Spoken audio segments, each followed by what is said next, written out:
I've noticed that the Division games, both 1 and 2, have had several mixed reviews and comments over the past few years. There have been a number of comparisons made between the two, but I think the Division games need to be done more justice rather than just outright love or hate for the games. So here's my honest opinions about the Division 1 and 2, having played both games significantly until endgame legendary content.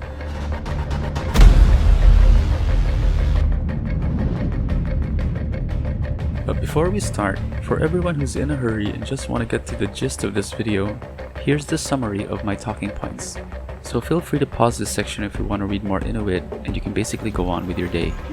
But for those who'd like to hear my detailed thoughts on how I came up with my list, stay and chill for a while and I hope you enjoy the rest of the video. Let's start off with the graphics. But rather than getting into details about each difference in terms of quality, particles, lighting, and so on, because this has already been done in the past, let's just get straight into how the graphics actually make you feel when playing both games. The Division 1 is designed with its own aesthetic in mind. What I mean by this is the engine they used for the game was built from the ground up. And because of this, the game feels like it has its own personality or identity. When you play it, you know that you're playing a Division game because of how it feels.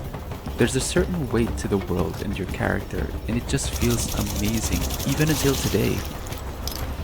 The Division 2, on the other hand, is made with the Snowdrop engine that Ubisoft used with previous games such as Ghost Recon Wildlands. Now don't get me wrong, I love the Snowdrop engine. I think it has one of the best looking effects and details of an open world game. Not to mention it also being quite a system-friendly experience because of how fluid everything is, even though I'm only using a budget GTX 1060 Mini. But my reaction with Snowdrop engine is because I played a ton of Wildlands in the past and have become quite familiar with how the game feels and moves. When I first played the Division 2, it really felt exactly like Wildlands, which is not necessarily a bad thing, but you get the point. Also, I kinda miss the more tactical feel of the Division 1, to be honest. Plus, living in a country with no snow, I really enjoyed the cool atmosphere of the first game. I honestly lost count of how many times I just stopped, just to look at the sunset with snow forming over the shoulders of my agent. It's just so relaxing. Moving on with audio and music, to put it simply, the Division 1 has a more cinematic audio design as compared to the more action-oriented audio experience with the Division 2. Well, Sheriff, I hope you're ready for some action. Sound in Division 1 feels like you're experiencing a movie, while on Division 2, it feels like you're playing a high-octane action game. And because of this, it really sets the mood of the whole game and how you experience it. Points goes to Division 1 for the ambience because I really love the emphasis on the rustling tactical sounds of your equipment as you move around cover and vault over stuff. It just feels awesome. However, when it comes to weather effects, the Division 2 hits home for me. The high windstorms and the lightning and thunder in Division 2 are unreal. The flashes of lightning gets me every time, and amazing wind effects as the world around you is blown around. Debris and trees moving in all directions. It's quite a spectacular atmosphere. Speaking of atmosphere, the Division 1's emphasis on a more cinematic and serious approach complements the lore, while the Division 2's take on action and metal soundtracks makes you basically enjoy it as a game and what it is. Now in terms of physics, overall, both games offer great physics that fit the flavor of the genre. But for me, special mentions should be given to certain features that I believe adds to the more fun experience. One thing I love with the Division 2 is the Ragdoll Physics. Killing enemies with different weapons really affects how they fall down or fall back, especially with grenades and explosions. It's just so fun to blow up stuff and watch everything and everyone fly. On the other hand though, the Division 1 has some points which I really love. One of them is being able to blow up all the tires in the game. With the Division 2, you can only blow up a number of tires. I mean, it's more realistic in the sense that it's a post-apocalyptic Warzone-ish setting, and blown up tires don't magically re-inflate after a while, but I just love shooting tires, and the Division 1 has better tire explosion effects than Division 2. Now let's talk about the actual gameplay differences. I'm not gonna go in depth with the gameplay mechanics here, but rather I'll just point out what I like, what I don't like, and what I think would be great for future content like patches, for example, or if ever they make the Division 3. Please, Ubisoft. For this section, I'm gonna start with exotics. And for me, what wins in this category is the Division 1. Exotics in Division 1 don't have a limit to how many you can equip.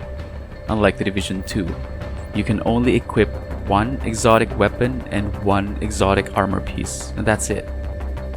In Division 1, you can basically equip a full exotic loadout. Plus, they have exotic sets, which the Division 2 does not. Speaking of sets, I also think that the Division 1 also wins in this part, because sets are more viable for me in the Division 1 as compared to Part 2. In a sense, because in Division 1 you have the basic 4 gear set and the additional better set, which is called classified sets, that are harder to obtain, but rather than having a 4 item bonus, it gives you a 6 item bonus, which is significantly better than their non-classified counterparts in terms of base stats, gear scores, and overall strength.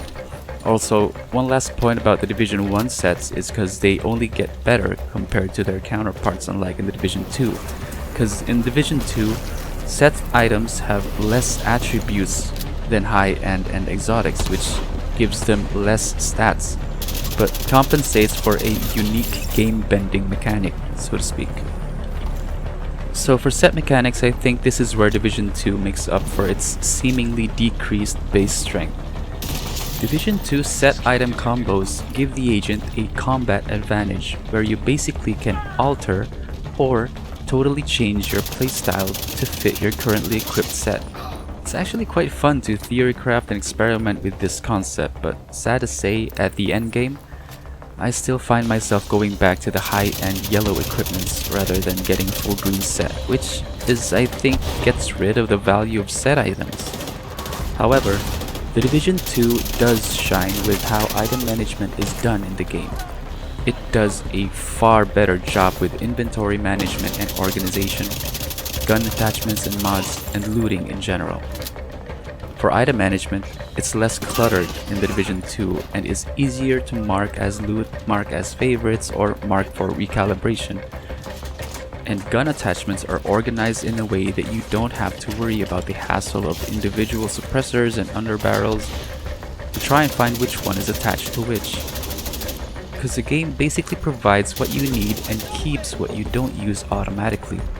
Unlike in Division 1, where you have actual scopes and actual magazines that are essentially items in your inventory that take up space, which are at times very hard to find and organize. So we're finally at the end of the video, and it's time for me to announce my bonus opinion. And it's gonna be about the endgame of most, if not all, looting games. Of course, it's cosmetics.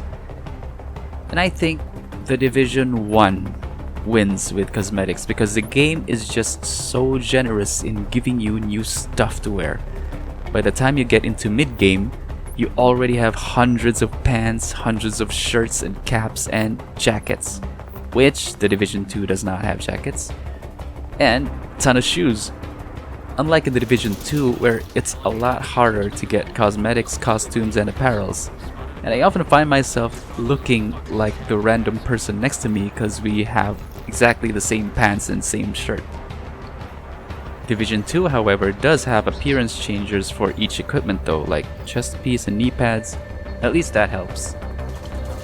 Anyway, if you made it to this point, I'd like to personally say thank you from the bottom of my heart for staying and chilling with me and enjoying the video. Hope you like it and have a great day. Till next time.